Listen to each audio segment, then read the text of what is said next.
it's UBTV here. I'm Oli May, and tonight I have the pleasure of being at the Loco Club to watch Antigone 89.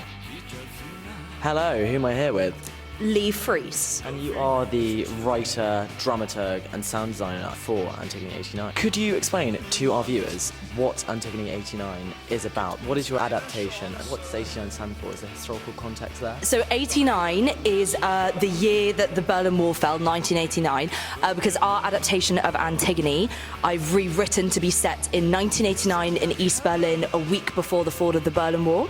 So the play is like 50-50 the plot from Antigone, as in the ancient Greek play, and real events that led to the fall of the Berlin Wall and how it affected people, testimonials of people talking about what it was like to live in East Germany, what it was like to work for the Stasi, what it was like to grow up under the Nazi regime.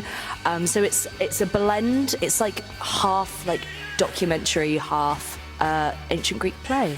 I understand that you have a personal connection to the play. Yeah, so I'm German, which is why I wrote the play and why I was really interested in it is the way that Germany has a terrible history, and that really affects each generation of people who grow up in it, and I've always been really fascinated by that. And I think the Berlin Wall is one of those stories in Germany's history that does actually have a happy ending. It's pulled down by the people living in Berlin who decide that they have had enough and they don't want to live segregated anymore. I also have a personal connection with the play because we use audio recordings of different people, but one of the people who we use two recordings from is my grandmother, who passed away a few years ago, talking about growing up under the Nazi regime, and then there's actors performing the English translation of that underneath. Quite surreal because I sit there and I watch actors pretending to be me, my mum and my grandma, with like hearing the voice of like my mum, my grandma. And my dad came in and did the lighting design, so it all became like a bit of a Freiss family affair in the end. Bunch of bits from the sound design, there's a bunch of German yelling, those are my cousins. Everybody's been kind of pulled into doing this play, yeah. Antigone is often seen as a story about rebellion. In 2025, what would you say rebellion means to you? How does that kind of manifest? I think a big part of rebellion is refusing to submit to unhappiness.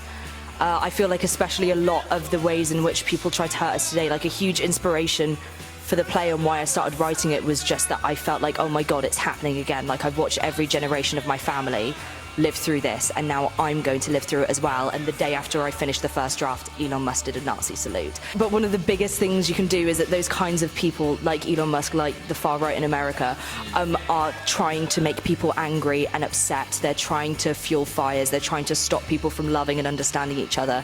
They're trying to segregate people on differences. I think one of the biggest rebellions you can do in the modern days is to just treat the world with love and kindness and refuse to let those kinds of people stop you. Also donate and go to protests, and don't just post stuff on your Instagram because we all know that it doesn't actually do anything.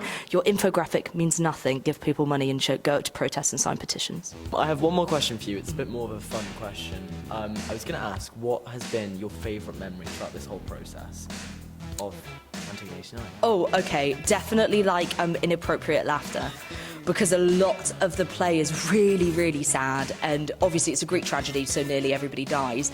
But those were always the rehearsals where people ended up like laughing the most and like having to leave the room because they were laughing too much, which I think was like, it was really nice how everybody managed to find like light in those situations. Also, watching the show for the first time with my dad whilst he came in to do the lighting, and the first time my grandma's voice came in over the speakers in the Loco Club. That was really, really special. Thank you so much. I'm so excited to watch the show. Come watch, yeah. In for a treat, yeah.